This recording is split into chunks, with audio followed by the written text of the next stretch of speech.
বিদ্যালয়ৰ সময়সূচী পুনৰ ৰিচিডিউল কৰা হৈছে।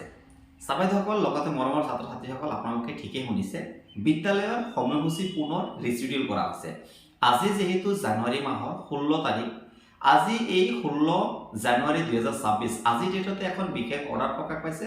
গতিকে ছাত্ৰছাত্ৰীসকল লগতে মৰমৰ ছাত্ৰ ছাত্ৰীসকল আপোনালোকক এই বিদ্যালয়ৰ সময়সূচী সম্পৰ্কে আজি এই ভিডিঅ'টোত আপোনালোকক ক'বলৈ যত্ন কৰিম। অৰ্থাৎ অহা দিনৰ পৰা আমাৰ বিদ্যালয়ৰ সময়সূচী কি হ'ব এই সম্পৰ্কে আপোনালোকক ক'বলৈ যত্ন কৰিম। নমস্কাৰ, আপোনালোক সকলোকে মোৰ YouTube channel teachers guide MD চেনেললৈ স্বাগতম জনাইছোঁ। আৰু লগতে যদি আপোনালোকে ফেচবুক চাই আছে তেন্তে মোৰ ফেচবুক পেজলৈ সকলোকে স্বাগতম জনাইছোঁ।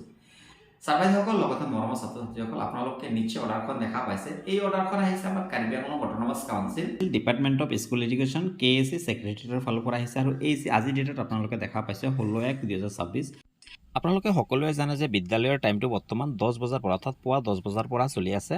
কিন্তু এই যেহেতু অত্যধিক পৰিমাণে ঠাণ্ডা পৰিছিল ইমান দিন, গতিকে বৰ্তমান যেহেতু অকণমান ঠাণ্ডাটো কমিছে, তাৰ বাবে আমাৰ স্কুলিং টাইমটো নৰ্মেল টাইম কৰি দিয়া হৈছে। অৰ্থাৎ আপোনালোকে নিশ্চয় দেখা পাইছে কাৰ্বি আংলং অট'নমাছ কাউন্সিলৰ অধীনত থকা যিসমূহ বিদ্যালয় আছে, অহা জানুৱাৰী মাহৰ 19 তাৰিখৰ পৰা অৰ্থাৎ 19 জানুৱাৰী 2026 এই তাৰিখৰ পৰা অৰ্থাৎ অহা সোমবাৰৰ পৰা আমাৰ বিদ্যালয়ৰ সময়সূচী হৈছে পুৱা আগতে যি টাইম আছিল অৰ্থাৎ পুৱা 9 বজাৰ পৰা আছিলে, সেই পুৱা 9 বজাৰ পৰা স্কুলিং টাইমটো কৰি দিয়া হৈছে। তো ছাত্ৰছাত্ৰীসকল লগতে মৰমৰ ছাত্ৰ ছাত্ৰীসকল আপোনালোকক ভিডিঅ'টোৰ যোগেদি কথাখিনি জনালোঁ। ভিডিঅ'টো সম্পূৰ্ণ চোৱাৰ বাবে ধন্যবাদ।